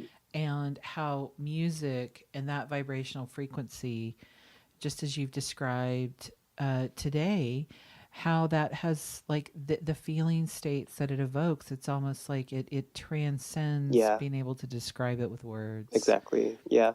It's such a heart emotional state. And so, and the other aspect of doing that, it's like we work with a lot of sound with our clients. We do a lot of Oh, sound yeah. Hmm. therapy and Hmm. utilizing specific hertz frequency tuning forks and Hmm. specific tones of singing bowls and crystal Oh, that's singing great. bowls Yeah. and different kinds of other, just a variety of sound tools and what that can do. And sound combined with your intention or a Exactly. shared intention is just It can amplified. truly heal you on many levels. Yeah. Oh my gosh, totally. Yeah. Mhm. I mean, 100%. It just cuts through, It you does. know, because there is no processing that really needs to happen. Exactly. You know, it's just instantaneous. Mm-hmm. And music Yeah. music is the universal language. It's the one thing that Mm-hmm. everybody understands. Right. Mhm. Right.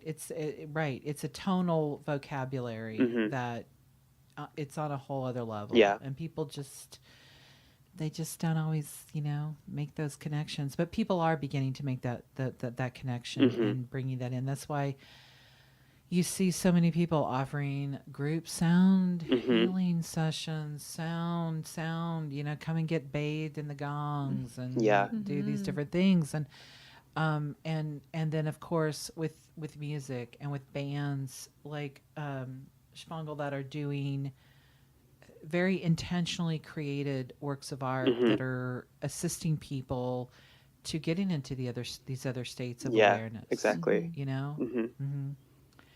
Well, what do you see? As so far at just in this moment of where everything has gone for you, the most important thing that we on this side of the veil, if you will, as human beings, how can we strengthen the relationship that we have with Fairyland, with the Fae? Just simply an interest in them and a love for them and a belief in them is one of the most powerful things that exists. I think that that's why it's always been said that children can access these realms more easily and everything, because they automatically have that and it's taken away from us. And people make us feel that imagination is something that is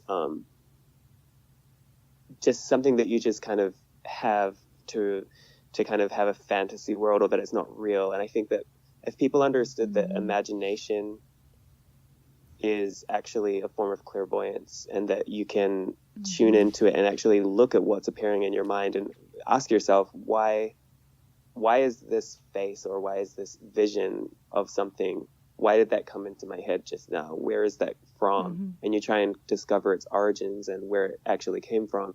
You will gradually intensify your visions and be able to see things much, much clearer. And then you'll see that everything that you thought was imagination was really a magical power for you to tap into, and that's the key to remote viewing and all of these things. Well, truly. Okay, so we got to ask you, do you have particular stones and crystals that you like to work with, either in your daily practice or that are part of your life that are meaningful? Yeah. And what are they?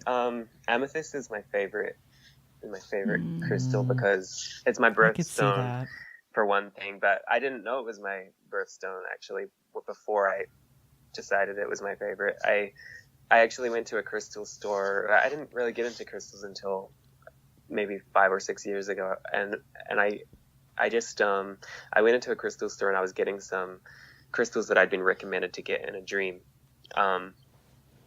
and you got to do it. Love it. You have when to you get do the it. recommendations in the dream state, you just have to go do it. Yeah, and that was like black onyx that they were telling me to get, and I found that it's a very mysterious stone, because I believe that each of them carry their own spirits, and you can kind of invoke them, and you can almost have a relationship with these spirits in the stones, and it's almost like a genie of some sort that you can keep in the stone. And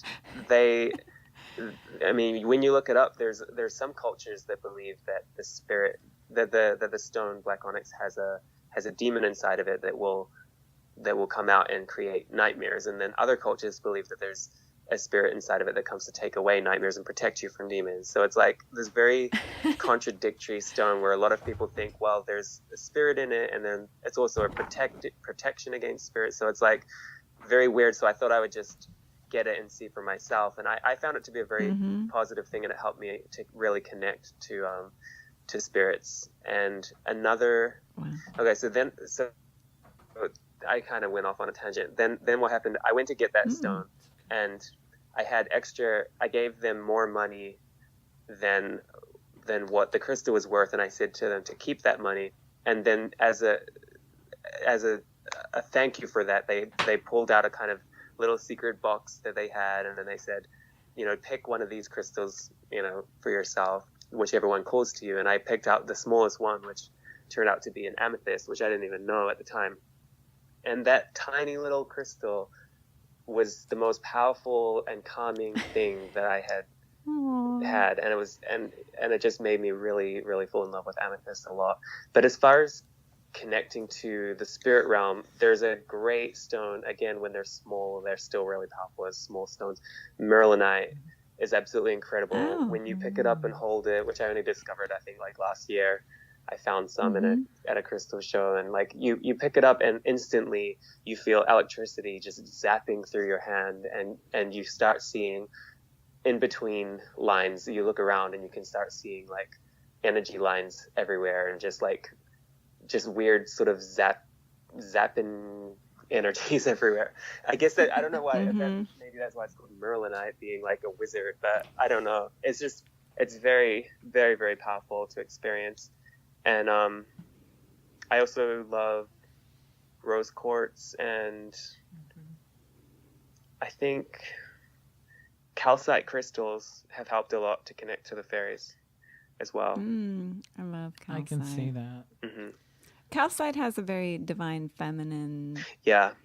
To me, the calcite family is like the divine feminine counterpart to the quartz family. Yeah, for sure. You know, Which is very. it kind of like we always look at it like quartz feels like it's more like linear and direct and strong and just kind of cuts to the chase, and then calcite kind of like assists you, in my perception, by kind of taking its time to illuminate the root of everything that's happening kind of from within, and then you can have the awareness yourself. You know what I mean? Yeah. Calcites are they're very gentle, and They're very gentle. Very, very receptive, and yet they're very powerful. Great descriptions. I love it. Powerful for like for real permanent change. Exactly. Not that quartz isn't. No. You're right. It's a very permanent type of thing. If you have one, like different colors to represent each sort of quarter of Faeryland and things like that, that can be very powerful to just really tune in and connect. Well, you've given us some excellent ideas for some grids. Yeah, of incorporating, we make all kinds of grids for connecting with other dimensional realms and beings. Would you have any suggestions for which colors, for which quadrants? Yeah, I know Faeryland's all about north, south, east, exactly. and west. It is. I sent you that book, The Mystery of the Primrose, right? I think there's like a yes. I think there's a section in somewhere near their start where there's written out like the directions, the teacher in each land, and things like that. And there's also a color for each one of those. Ooh. So I think then we would correspond that. Yeah, and if you look at those colors, then they probably are good. And if you put it in I don't know if you've seen like the Faeryland emblem that I channeled back here, which and so there's that very like diamond like kind of shape. It's not like a proper diamond, but I saw that depicted in the stars. It kind of looks like a kite.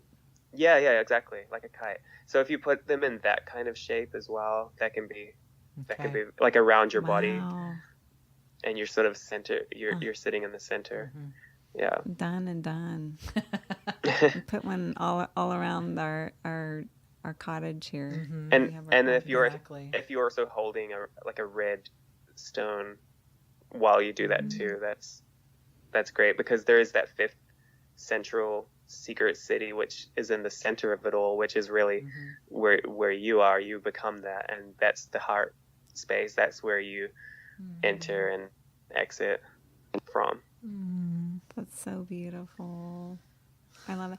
There's another stone that I would love for you to look into if you can. Dravite, which is champagne tourmaline. Okay. It's like a brown tourmaline. Okay. And when we were first starting our practice, and one of the exercises that we did was to find a stone that we didn't know anything about at all, had never seen it, heard of it, didn't know anything about it. And we both had very, what I would call earth elemental experiences. And in fact, on the third day, I was asleep and I was laying on my stomach, and I was beginning to wake up. And as I started to move, I felt, and I'm only going to describe this as like because my first thought was like a gnome, a pixie, but something with two legs, because I could feel it, like ran down my back, down my leg, and like jumped off. Oh my God. Wow. Like sprung off. Wow. That's incredible. It was really incredible. It was very incredible. It was really incredible. And so, of course, I was like, this stone is, of course, we find out, once we were free from our experiment and we got to really look it up and dive into it. But it's very much an earth elemental, connecting with the Fae, the Faery Realms, all the different, earth elemental spirits. That's a really incredible thing to experience firsthand like that. I kind of just pictured in my mind intuitively like this little being sitting just kind of observing me or something. And then I you opened the door, scared it. But now you scared me off. But like feeling the feeling of it springing off was so memorable to me. Yeah. It's very tangible to even hear it described. Anyway, but I would love just for you to work with it and let me know Yeah. what you think. Let us know. I've never heard of it before, so I've written it down. Thank you. I'll definitely look into that. It's a beautiful stone too. It's That's so beautiful. cool. It's really pretty, and it's grounding, and it's great for we recommend that a lot for when you're doing Sacral chakra work. root chakra. Yeah. Yeah. Okay, cool.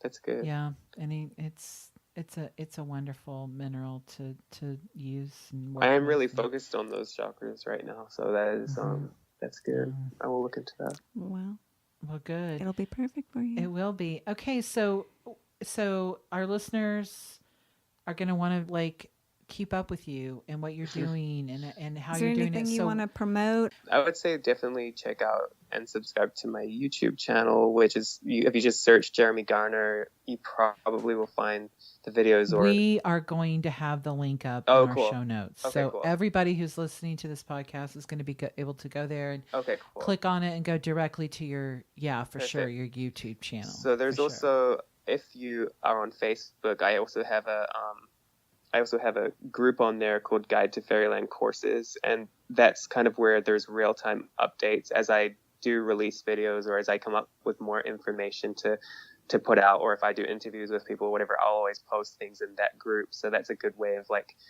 being directly in touch with that whole group that's happening there. And if you want to hear my music, then that's jeremygarnermusic.bandcamp.com, and that has about 43 albums on there right now over the span of more than 10 years of recording music. And there's a lot of stuff on there that a lot of people that are focused on just spiritual things or the light will not enjoy, because there's a lot of darker stuff on there as well. But it's just, there's a good balance there. So it's like if you are looking for something, you will probably find it if you search for long enough, because there's just every kind of genre that you can imagine there. And the Lost Enchanters 1 and 2 are the albums that I have brought back directly from Faeryland. Both of those albums, all of the songs were written by fairies, and then I just recorded them as I was able to remember them. Wow. That's incredible, though, just to be able to come back and be able to remember the music, to record it, to make it. Yeah. It's hard and it doesn't sound as good, but we need some sort of an interdimensional translating. We need an interdimensional auto tuner. It's true. But that's what we need. But the fairies have actually like a compression and yeah, exactly. They've helped me when I'm recording it. They are there helping me, so they guide me and help me to remember. Of course they are. Well, that's sweet. I've seen white orbs flying around, like in the room while I've been recording. There's a song on the first album, Lost Enchanters, where it's called Secret Melodies, and while I was recording that, there were these white orbs just darting and flashing around the room the whole time. So it's like they're very infused with magic, and when you listen to them out loud, they do help to invoke fairies into your space. Your music needs to be shared, and yes, we're dynamic and multifaceted beings, and so everything isn't going to be just I love all of your exploration. I do too. I mean, we're all these things. Yeah, you exactly. know? I mean, we're all these things. We are, and embracing that is in our totality is really the challenge that sets before us, right? Exactly. As a collective of humanity right now. So we need to love all parts of ourselves. Yeah, unconditionally. For sure. Yeah, definitely. Absolutely. And we sure love all parts of you. So we do. Thank you so much. Thank you. I mean, thank you is just such it's just so small, I understand and feel it, and I feel the same gratitude to both of you. I'm very grateful. This has been a very wonderful conversation. Well, yeah, it's been one that I definitely am going to go back and listen to multiple times, and I'm sure glean more insights from, which is always fun.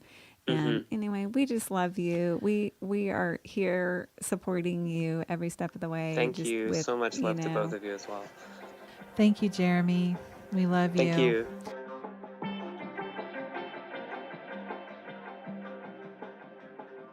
Wow. Wow. Jeremy. That's all I could say. I know. Wow. Yeah, and you're welcome, everybody. You got a great, amazing, insightful, illuminating conversation with our beloved Jeremy Garner. I'm hoping that as some people were listening to that, maybe they were having their own remembrance Oh, of yeah. connection with the Faery Realm. Oh, yes. So if you are triggered and you're having like, oh my gosh, I know exactly what he's talking about, or I've had this dream, or this happened to me when I was meditating, or I was outside, whatever, go to Jeremy's YouTube channel, which will have the link on the show, and check out that series, The Guide to Faeryland, and do it. Because even if you're not feeling guided by that whole series is perfect for anybody who wants to be connecting with nature. I would say just... Or connecting with any dimensional being. Right. Or connecting with yourself. Exactly. Because that's where it all starts. It has to.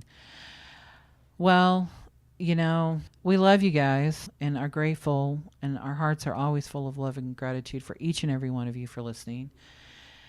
And you elevate us and fill us up with your love, and we are always appreciative of your subscribing, because it's important. You're sharing, because let's spread this. Let's spread it out. Let's spread this love and awareness out into the world. And your reviews.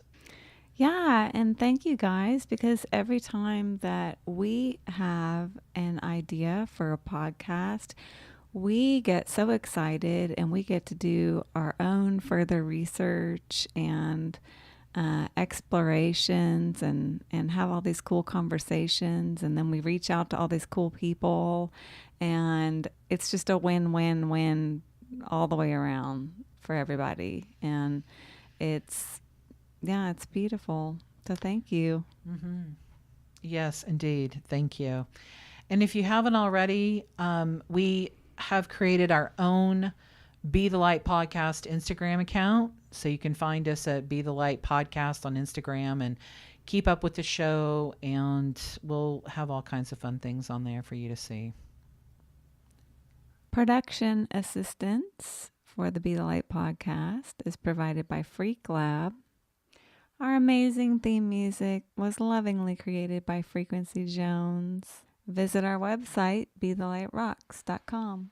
We'll connect again wherever you are and whenever you are. Bye.